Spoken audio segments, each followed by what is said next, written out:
हम सब लोगों के मन में कभी भी ये कल्पना नहीं थी कि इतनी जल्दी प्रभात जी को श्रद्धा सुमन अर्पित करने के लिए एकत्रित होना पड़ेगा। लेकिन हम सब जानते हैं विधि का विधान है, प्रभु की मर्जी के आगे किसी की नहीं चलती। आज प्रभात झा जी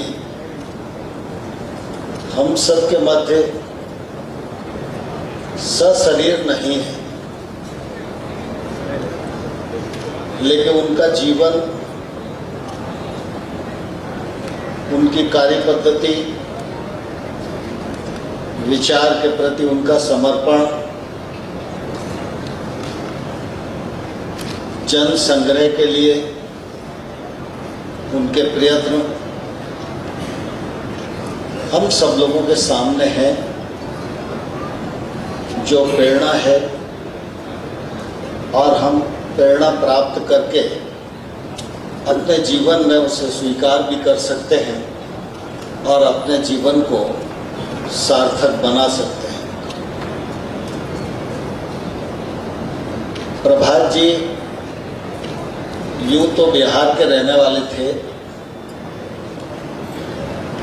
लेकिन हम सब जानते हैं कि वो ग्वालियर के ही थे। और मैं उन कार्यकर्ताओं में से हूँ, जब प्रभात जी मुंबई से प्रतिकूल परिस्थितियों में ग्वालियर आए थे, उस समय से लेकर उनके संपूर्ण जीवन का साक्षी रहने का अवसर मुझे प्राप्त हुआ। इतनी बड़ी यात्रा है, उसको कम समय में व्यक्त करना, इतना बड़ा व्यक्तित्व है, उसे कम शब्दों में व्यक्त करना यह निश्चित रूप से काफी कठिन है। प्रभात जी एक अच्छे नौजवान कार्यकर्ता थे, अच्छे प्रेरणादायी स्वयंसेवक थे। जब उन्होंने अपने कदम पत्रकारिता के क्षेत्र में रखे तो वो एक ख्यातिनाम पत्रकारों की सूची में शुमार हुए। भारतीय जनता पार्टी के विभिन्न पदों को उन्होंने सुशोभित भी किया, सफलतापूर्वक अपने दायित्व का निर्वहन भी किया, चाहे वो संगठन के पद हों, चाहे वो राज्यसभा के सदस्य के रूप में उनकी भूमिका रही हो। हम सब लोग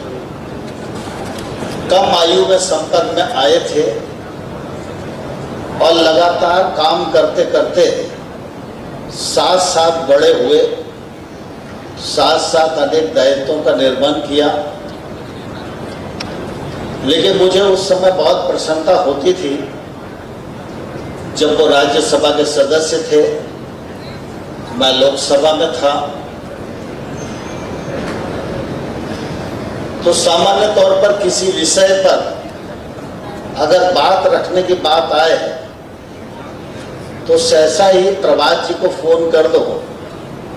कि प्रभात जी ये विषय जरूरी है, जरा इसको इस प्रकार से रखना, यह वक्त की जरूरत है। तो प्रभात जी को समय नहीं लगता था, वो अपनी बुद्धिमत्ता से विषय का प्रतिपादन ऐसे करते थे कि जिससे विचार को भी दिशा मिलती थी और राज्यसभा को भी दिशा मिलती थी। प्रश्नों के माध्यम से और अनेक विषयों पर उनकी बहुत पारंगता थी और उसके कारण बहुत ही कम समय में वो राज्यसभा के भी एक बहुत अच्छे वक्ता के रूप में जाने जाते थे और उन्हें सम्मान प्राप्त रहा। पार्टी के पदाधिकारी के रूप में चाहे वो संवाद और संपर्क प्रमुख रहे हों, मुझे ध्यान है कि सामान्य तौर पर आज जब मीडिया की बात आती है तो लोगों को लगता है कि मीडिया का काम करने का मतलब यह है कि मीडिया में हम कैसे आए, और इस दृष्टि से लोगों का प्रयत्न रहता है। लेकिन मुझे अच्छे से ध्यान है कि प्रभात जी जब संवाद एवं संपर्क प्रमुख थे तो लगातार उनकी ये कोशिश रहती थी कि ये विषय, इस विषय की विषय वस्तु और इसको किसके द्वारा रखवाया जा सकता है, तो विषय का भी चयन, विषय वस्तु की भी तैयारी, और इसके लिए मुख्य कौन सा होगा, व्यक्ति कौन होगा, इसका भी चयन करना। चूंकि मैं संगठन का भी कार्यकर्ता था, विधायक भी था, मंत्री भी रहा, तो हमेशा हम लोग आपस में डिस्कस करते रहते थे और उनकी हमेशा ये कोशिश रहती थी कि जो विषय वस्तु मेरे पास है और जो विपक्ष में हमारे लिए उपयोगी है या सत्ता पक्ष में हमारे लिए उपयोगी है, उस विषय वस्तु से कार्यकर्ता को दक्ष करना और उसके माध्यम से सार्वजनिक रूप से उसको पेश करना, और कभी भी वो ये कोशिश